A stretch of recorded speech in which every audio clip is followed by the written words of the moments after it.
and welcome to Lessons from the Lab. I'm Mary-Kate Nolan. I'm Fabienne Skokubia.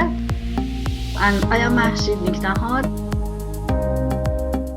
Today, we will discuss how deformers can help prevent corrosion from attacking your substrate. We know that foam not only affects the visual appearance of your coating, but also reduces the protective function. Before we get into how deformers can help specifically, let's talk a bit about what foam is and how it's introduced into your system. Fabiana, can you help to explain that to us? Absolutely. Foam is a dispersion of a gas in a liquid, and it's usually a combination of both macro and micro foam, where macro means larger bubbles and micro is used to describe the smaller bubbles. Usually, foam comes from one of four different sources. In some instances, foam comes from the porous substrate. It also can be introduced into the system from fillers and pigments that haven't wetted properly during the grind phase. It can be generated by reaction bubbles such as carbon dioxide in polyurethane coatings. By far, the most common reason is incorporation of foam during the manufacturing process and final paint and coatings application. Now that we know where foam comes from, how does that influence coating's properties, and why should we prevent foam formation from occurring? There are many reasons that we can investigate. Foam can cause long production time, which is unwanted, and can add extra cost to the production process. It also can create poor visual appearance and application properties, which result in weak coating performance. Okay, so highlighting that weak coating performance as a reason for adding a defoamer, can you talk about how foam can lead to corrosion of your substrates? Sure, foam creates air voids. These air voids can be trapped or they can dissipate during the curing process. In both cases, the trapped air voids and pinholes are natural channels for things like water to penetrate. For the coatings on metal substrate, any pathways for water to enter the film creates a possibility that water will reach the substrate surface and begin the corrosion. So generally speaking, deformers are not going to solve all of your corrosion protection needs, but foam could be a root cause to why you are observing corrosion of your substrate. And sometimes air voids and air entrapment are not visible on the surface. How can we ensure that this seemingly invisible air entrapment is not impacting the protective function of your coating? Foam can be tricky, especially dependent on the cure time of the system and the thickness of the film.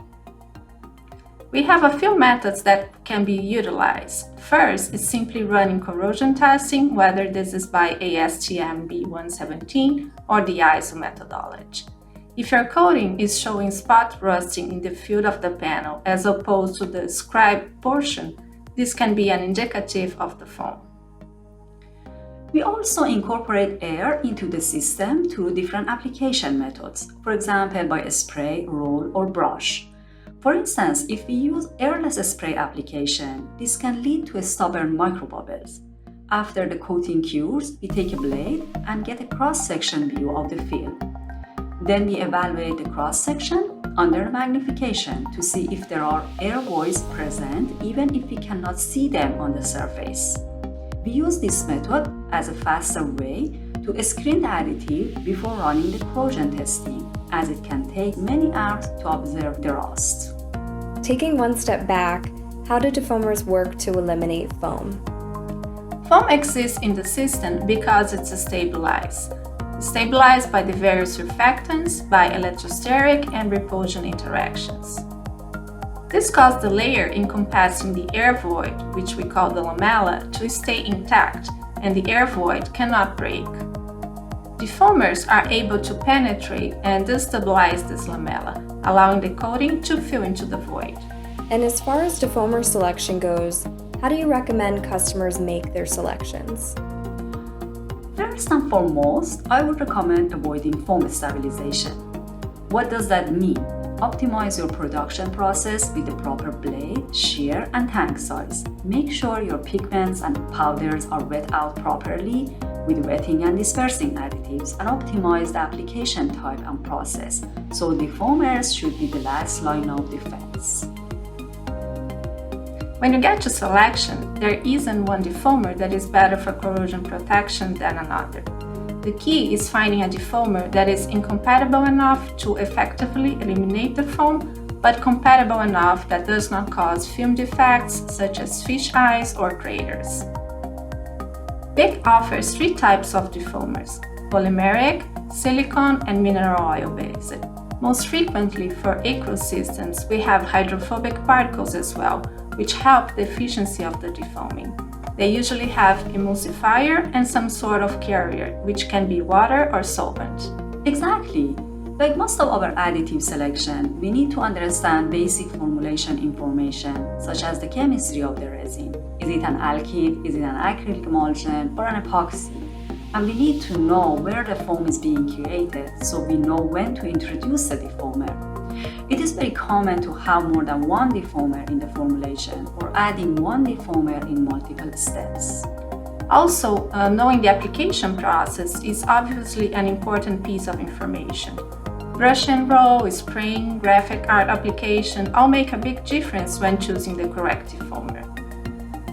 As we mentioned before, airless spray can create microbubbles, and we have a range of products with lower molecular weight that were created to target this microbubble elimination.